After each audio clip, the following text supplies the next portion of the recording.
See now, I said I wasn't done with the Sonic games, and I meant it.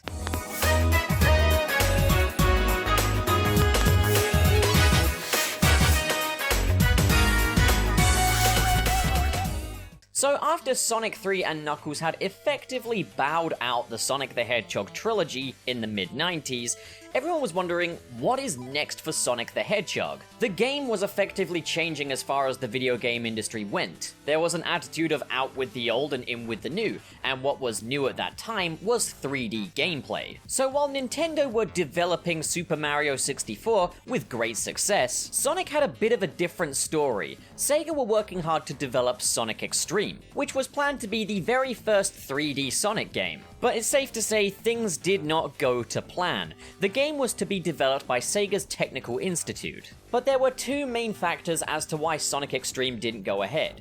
A, the staff visits from the senior higher-ups at Sega were not favourable with the way the game was looking. But on top of that, it was looking less and less likely that the staff would be able to deliver the game to meet the deadline. Welcome back to today's episode of Sega and the Ridiculous Deadlines. And so the game was scrapped in favour of developing a game with Traveller's Tales, which would still attempt to capitalise on the 3D market while sticking a little closer to Sega's more familiar architecture. Sonic would not be the only video game character to struggle with 3D architecture. As in the year of 1996, the year that Sonic would make his 3D debut, we also got Bubsy 3D, which was so bad that it killed the franchise. Looking back at Sonic Xtreme, I can see why this was scrapped. The game just looks weird. Sonic is effectively running around spherical playfields, but it doesn't have that sense of speed and flow that Sonic is synonymous with. And on top of that, it looks uncomfortable to control. How are you supposed to judge your jumps with a camera angle like this? So, would the game we would get in the end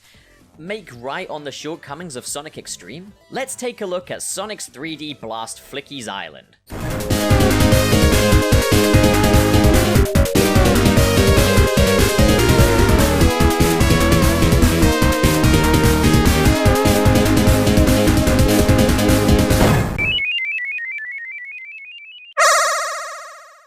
Now, I am aware that there are two different versions of this game, the game on the Sega Mega Drive / Genesis, and the game on the Sega Saturn. I have only played the Mega Drive version of this game. I don't know 100% what the differences between the two are, mainly just that the music is very different and the special stages are very different. So Sonic's 3D Blast must have been like a smash hit, right? I mean, it's got 3D in the title, and that's all anybody wanted at the time.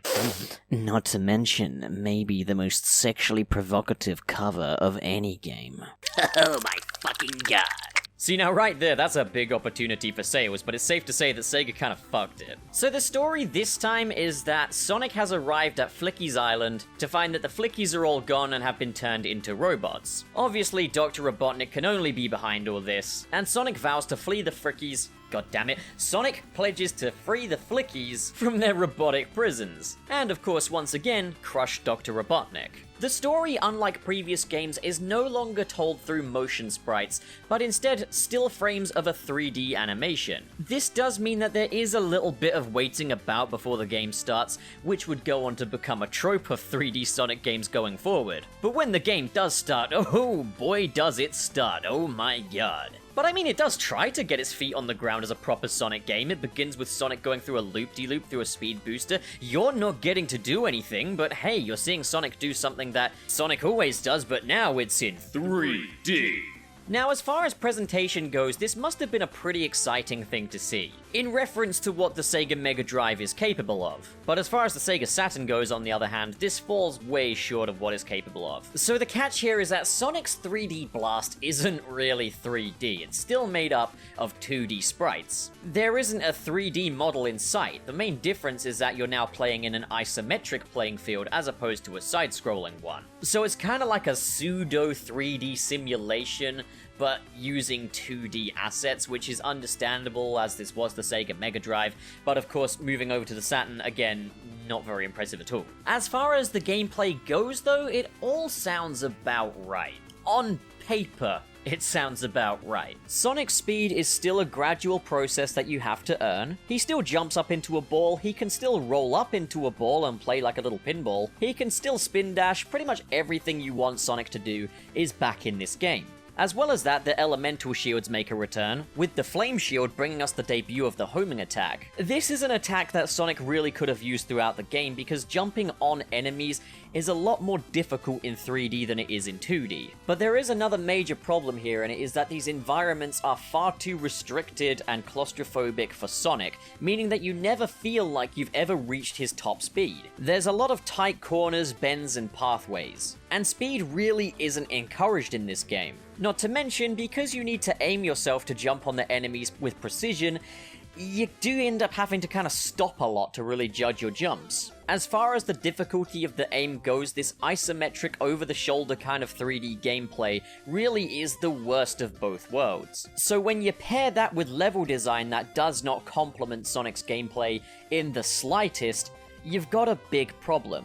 But it also gets worse because the structure of this game is quite a bit different to previous Sonic games. This is not a matter of getting from A to B as quickly as you can. So one thing in previous Sonic games that they really doubled down on here is that when Sonic jumps on enemies, the animals that Dr. Robotnik has captured pops out of them. This game takes on a collectathon format, where you have to collect all of the flicky animals that have been roboticized before you can move on. Meaning that you can no longer just leave the enemies be, you have to destroy them. And these enemies can be fairly scattered and fairly hidden. Now, I know this does give a lot of challenge to the game that wasn't there before, but again, it doesn't complement Sonic's gameplay in the slightest. Sonic's 3D Blast is a game where you actively have to grind your way through it, and I have to say, going out of my way to find enemies and kill them to collect flickies is the video game equivalent of watching paint dry. One of the absolute worst feelings is when you think you've collected all of the flickies and make your way to the goal ring only to find out that you missed one that's all the way back at the beginning of the level. You find this out not because the game told you so, but because you really went back all that way. Horrible. Absolutely horrible feeling. And this happens regularly. Right, so outside of that, that's really all there is to say about Sonic's 3D Blast. It is a very minimalistic game. It is nothing more than just busy work. As far as the zones go, they're basically everything we've come to expect from a Sonic game. You've got Green Grove Zone, which is basically a Green Hill clone, Rusty Ruins, which is kind of like your ancient sort of civilization level, bit more akin to Marble Zone. Then you got Spring Stadium, and I'm noticing a theme of very similar to Sonic 1 kind of level themes. It's just that this one is an eyesore with how colourful it is. Diamond Dust Zone, which is a snow level. Volcano Valley, which pretty much speaks for itself. Gene Gadget Zone, which is like a research facility for Dr. Robotnik. And Panic Puppet, which is your usual mechanical final level. But then there is the final fight, and remember when I said that this game is way too grindy? Well, it's not just flickies that you have to grind. You can go speak to Tails and Knuckles, who will give you access to the special stages, which are pretty minimal. Run in a straight line, get as many rings as you can, and then you get a Chaos Emerald, a really weird looking Chaos Emerald. And then once that's done, you unlock the final fight, which is, to be fair, quite interesting and actually makes some good use of the isometric playing field. I have also seen what the Sega Saturn version of this final boss is like, and while they play identical, I much prefer the atmosphere of the Sega Mega Drive version. It's much more foreboding, the black background makes it feel much more mysterious, and the music just feels a bit more foreboding as well. This is like a Dr. Robotnik Swiss Army knife. It can do a bunch of different things that previous Sonic final bosses could do, such as hit you with its fingers, shoot flame boogers at you, and I do like that final still image where it just says prepare for the final fight. It really does kind of hype it up. So defeat Dr. Robotnik for the last time, and the game is won. Worth noting, there is no Super Sonic in this game. In fact, Sonic is the only playable character in this game, which I guess is understandable because it is a completely different architecture of game overall, so I get that they didn't want to mess about with different playstyles. Knuckles and Tails, as I mentioned, they are present in the game, but they are just there to take your rings and send you to the special stages. So overall, does the title Sonic's 3D Blast really represent this experience? I mean, it's not really 3D, but it is safe to say I definitely didn't have a blast with this game. It's okay to kind of check out from a curiosity aspect, but this game is boring. The worst thing a game can be is boring. Like, this isn't even like a so bad it's good thing. It's not a fascinating thing to look at like, say, Sonic 06. It is just a boring-ass game. Does it have the excuse of being a product of its time? Kinda, but at the same time, Mario had his 3D debut and that went a lot better. As I mentioned, if this were just a Mega Drive Genesis game, as far as a 16-bit console goes, this is just a swing and a miss. But for the Sega Saturn, which was capable of a lot better than this, it's pretty embarrassing. And as it stands, the differences between the two are completely minimal. I think if anything, I honestly prefer the Sega Genesis version. From the grounds that, the Sega Genesis version does at least have a fairly original idea for its special stages, even if it is incredibly minimalistic. But as well as that, I prefer the Genesis chiptune sounding music overall. I think it suits the game a bit better.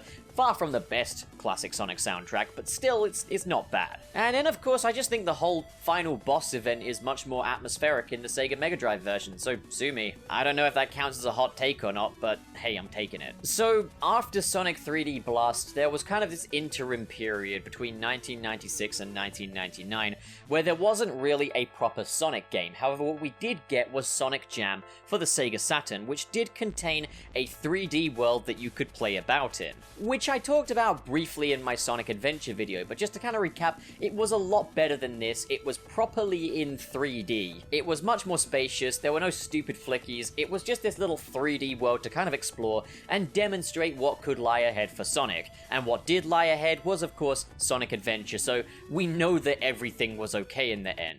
It's safe to say that post-Sonic 3 and Knuckles was a time of growing pains for Sonic. People tend to act like Sonic only had growing pains between Sonic Heroes and Sonic Unleashed. No, classic Sonic saw his fair share of challenges as well, and Sonic did overcome that, and we are at a time now where Sonic games are facing challenges again. Sonic Forces was nothing impressive, and it's been a very long time since that game came out, with very little in between it. But if post-Sonic's 3D Blast is anything to go by, I think everything is gonna be A-okay. Well, what do you think, guys? Comment below and discuss, and as always, if you enjoyed this video and you want to see more like it, hit subscribe, hit the like button, and if you want to come and interact with me, check out the links in the description below for my different social media handles. And hey, if you want to support this channel further, there are links to the Patreon and my join button for channel membership, which I would be extremely grateful for if you were to check those out. But of course, you don't have to do that. Thank you so much for watching, guys, and have a great day.